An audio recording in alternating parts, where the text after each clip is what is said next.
Hey guys, Zach here. Thanks for joining the channel.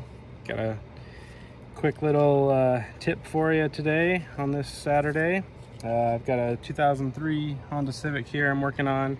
This is the second time it's come for an oil leak at different locations, of course. The first one was an oil pan gasket, and this time it was the rear head camshaft seal that's leaking. So I got both leaks taken care of, but I was thinking, you know, with the age of this car, how many miles it has on it, and that there's more than one leak, figured it'd be wise to go ahead and check the PCV valve. And essentially the PCV system, it makes sure that any positive pressure in the crankcase is vented back into the intake, so any oil vapors, any blow-by from the engine is consumed. You know, keeps your engine, keeps your seals healthy.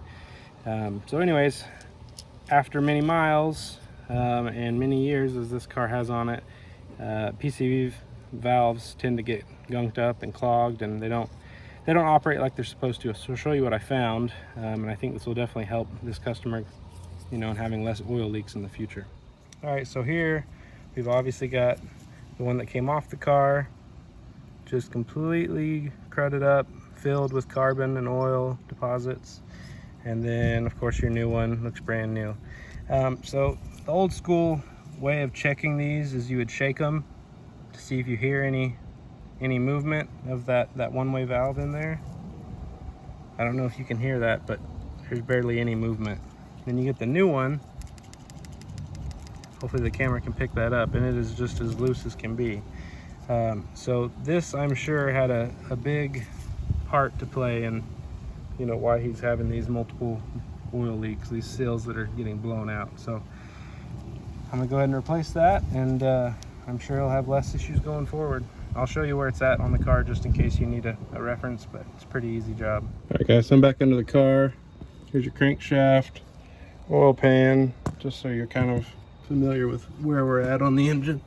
Oil pan, and then right up here, this is exactly where your PCV valve is gonna go. Here's your tube. It comes off just with a clamp. Don't forget your washer to push it over from the old one. Screw it in, and it's just a 17 millimeter. Usually you have to get a deep well socket on it. Sometimes you can get a wrench. But you tighten that down. You don't have to go really crazy with this. Just get it snug, and then you know the rest. Plug in the tube, pull down your clamp. I'll have to get some pliers for that, and then this job's complete. So hopefully you found that helpful. And you know, if you're having a lot of oil leaks, a lot of different seals blow out on your vehicle, you know, take a look at getting your PCV valve replaced. So hopefully this helps someone. Once again, this is a 2003 Honda Civic, 1.7 liter engine. And I hope you enjoyed it. Hope it helped someone, and you guys have a great Saturday, and like, share, subscribe, and hope you have a good weekend.